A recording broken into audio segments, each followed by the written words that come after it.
श्री गोपाळ कृष्ण भगवान की जय। लीळा नंबर 352।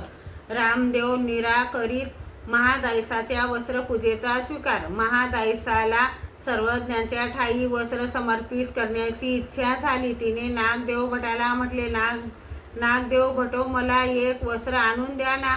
नागदेव भट म्हणाले, मला कशाला म्हणता, दादोसालाच सांगा। आणि तिने दादोसाला सांगितले, दादो मला एक वस्त्र आणून द्या ना।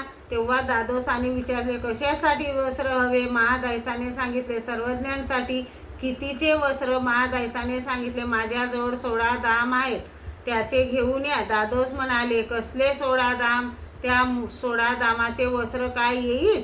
सर्वज्ञ ते काय पांघरतील? 2-4 दिवस पांघरतील आणि भलत्या सलत्याला देऊन टाकतील। त्यापेक्षा उपारच का करीत नाहीस?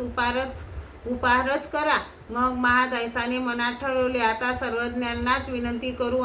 म्हणून सर्वज्ञांजवळ आले आणि सर्वज्ञांना विनंती केली, जी मला सर्वज्ञांच्या ठाई वस्त्र समर्पित करावे अशी इच्छा झाली तर नागदेव भटाला म्हटले, नागदेव भटो, मला एक वस्त्र घेऊन देणार का? नागदेव भटाने सांगितले, मला कशाला म्हणतात ते दादोसालाच सांगा। नंतर दादोसाला म्हटलं, दादो मला एक वस्त्र घेऊन देणार काय?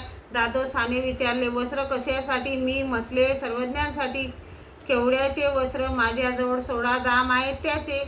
तेव्हा ते म्हणाले, कसले 16 दाम? त्या 16 दामाचे काय वस्त्र येईल? आणि ते काय सर्वज्ञ पांघरणार आहेत? 2-4 दिवस पांघरतील आणि भलत्याला देतील। उपारच का करीत नाही? उपारच करा।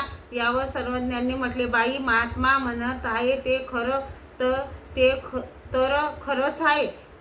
आम्ही काय ते वस्त्र पांघरणार आहोत? 2-4 दिवस पांघरणार आणि भलत्याला देऊन टाकू। महात्मा म्हणत आहे तेच का करत नाही? महादायसाने म्हटले, नाही जी, मी सर्वज्ञांच्या ठाई वस्त्र समर्पित करीन।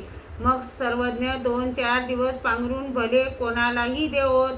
श्री गोपाळ कृष्ण भगवान की जय।